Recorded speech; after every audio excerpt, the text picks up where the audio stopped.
ഇറാന്റെ യുദ്ധഭീഷണി. അമേരിക്ക വീണ്ടും ആക്രമിച്ചാൽ എണ്ണ കേന്ദ്രങ്ങൾ ലക്ഷ്യം വെക്കും. ഹോർമൂസ് കരാറും നിർണായക ഘട്ടത്തിലേക്ക് കടക്കുകയാണ്. പശ്ചിമേഷ്യയിൽ വീണ്ടും യുദ്ധഭീഷണി കൂടുതൽ ശക്തമാവുകയാണ് എന്നതാണ് ഇതിലൂടെ മനസ്സിലാക്കുന്നത്. അമേരിക്ക വീണ്ടും ഇറാനെതിരെ സൈനിക ആക്രമണം നടത്തിയാൽ ഗൾഫ് മേഖലയിലെ നിർണായക ഊർജ്ജ കേന്ദ്രങ്ങളെ ലക്ഷ്യമിട്ടുകൊണ്ട് ശക്തമായ തിരിച്ചടി നടത്തുമെന്നതാണ് ഇപ്പോൾ ഇറാൻ മുന്നറിയിപ്പ് നൽകിയിരിക്കുന്നത്.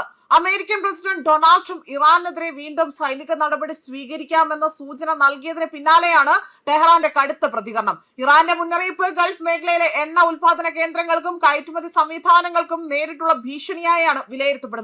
ലോകത്തിലെ ഏറ്റവും പ്രധാനപ്പെട്ട എണ്ണ വ്യാപാര മേഖലയായ ഗൾഫ് മേഖലയിൽ വീണ്ടും സൈനിക സംഘർഷം ഉണ്ടായാൽ ആഗോള ഊർജ്ജ വിപണിയെയും എണ്ണ വിപണിയെയും എല്ലാം ഗുരുതരമായി തന്നെ ബാധിക്കുമെന്ന ആശങ്കയാണ് ഇവിടെ ഉയർത്തിക്കാട്ടുന്നതും. അതേസമയം സംഘർഷത്തിനിടയിലും പ്രതീക്ഷ നൽകുന്ന മറ്റൊരു നിർണായക നീക്കവുമായി ഇവിടെ വലിയ രീതിയിൽ ആ ഒരു നീക്കം ഇവിടെ പുരോഗമിക്കുകയാണ്. ഹോർമൂസ് കടലിടുക്ക് വീണ്ടും പൂർണ്ണമായും തന്നെ തുറക്കുന്നതിനുള്ള കരാറിലേക്ക് ഇറാനും ഒമാനും അടുക്കുകയാണ് എന്നതാണ് റിപ്പോർട്ടുകൾ. നിർദ്ദേശിച്ചിരിക്കുന്ന പുതിയ ക്രമീകരണം അനുസരിച്ചുകൊണ്ട് പേർഷ്യൻ ഉൾക്കടലിലേക്ക് പ്രവേശിക്കുന്ന കപ്പൽ പാത ഇറാന്റെ നിയന്ത്രണത്തിലും പുറത്തേക്ക് പോകുന്ന പാത ഒമാന്റെ നിയന്ത്രണത്തിലുമായിരിക്കും. ഈ കരാർ യാഥാർത്ഥ്യമായാൽ കഴിഞ്ഞ ജൂൺ 17 നിലവിൽ വന്ന ഇറാൻ അമേരിക്ക വെടിനിർത്തൽ ധാരണയും കൂടുതൽ ശക്തിപ്പെടാനും സാധ്യതയുണ്ട്.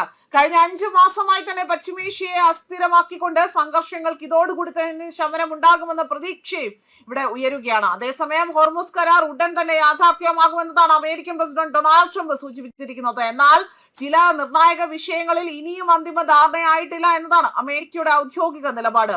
ഇതിനിടെ തന്നെ Qatar Emir Sheikh Tamim bin Ahmad അദാനിയാകട്ടെ അമേരിക്കൻ പ്രസിഡന്റ് ട്രംപുമായി തന്നെ ടെലിഫോണിൽ ചർച്ചകൾ നടത്തുകയും ചെയ്തിട്ടുണ്ട്. ഗൾഫ് രാജ്യങ്ങളുടെ പൂർണ്ണ പിന്തുണയോടെയാണ് ഇറാനുമായുള്ള ചർച്ചകൾ പുരോഗമിക്കുന്നതെന്നും ഖത്തർ അറിയിച്ചിട്ടുണ്ട്. ഹോർമൂസ് കടലിടുക്കുമായി തന്നെ ബന്ധപ്പെട്ടുകൊണ്ട് അമേരിക്കയുടെ മുൻ നിലപാടിൽ ചില ഇളവുകൾ ഉണ്ടായേക്കുമെന്നതാണ് സൂചനകൾ പുറത്തു വന്നിരിക്കുന്നത്. അത് മാത്രമല്ല, ഒരു വശത്ത് യുദ്ധഭീഷണി ശക്തമാകുമ്പോൾ മറുവശത്ത് സമാധാന ചർച്ചകൾ നിർണായക ഘട്ടത്തിലേക്ക് കടക്കുകയാണ്.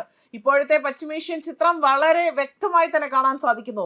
അമേരിക്കയുടെ അടുത്ത നീക്കവും ഇറാന്റെ പ്രതികരണവുമാണ് ഇനി ലോകം ഉറ്റുനോക്കുന്നതും. അതേസമയം ചെങ്കടലിൽ ഇന്നലെ സൗദിയുടെ വഫ എണ്ണക്കപ്പലിന് നേരെ തന്നെ അവിടെ മിസൈൽ ആക്രമണം നടത്തിയതായും ഇറാൻ പിന്തുണയുള്ള ഹൂതി വിമതർ അവകാശപ്പെടുകയും ചെയ്തിട്ടുണ്ട്. അത് മാത്രമല്ല, ചെങ്കടലിൽ ചൊവ്വാഴ്ച സ്ഫോടനത്തിൽ തകർന്ന ഇന്ത്യൻ ചരക്ക് കപ്പലിലെ 13 ഇന്ത്യക്കാരടക്കമുള്ള നാവികരെ യമൻ തീരസേന അവിടെ രക്ഷിക്കുകയും ചെയ്തിരുന്നു. സ്ഫോടക വസ്തുക്കൾ നിറച്ച ബോട്ടുകൾ അവിടെ വലിയ രീതിയിൽ ഈ കപ്പലുകളെ മുക്കിയതായി തന്നെയും ആരും ഇതിന് ഉത്തരവാദിത്തം ഏറ്റെടുത്തിട്ടില്ല എന്നതാണ് മറ്റൊരു വസ്തുത.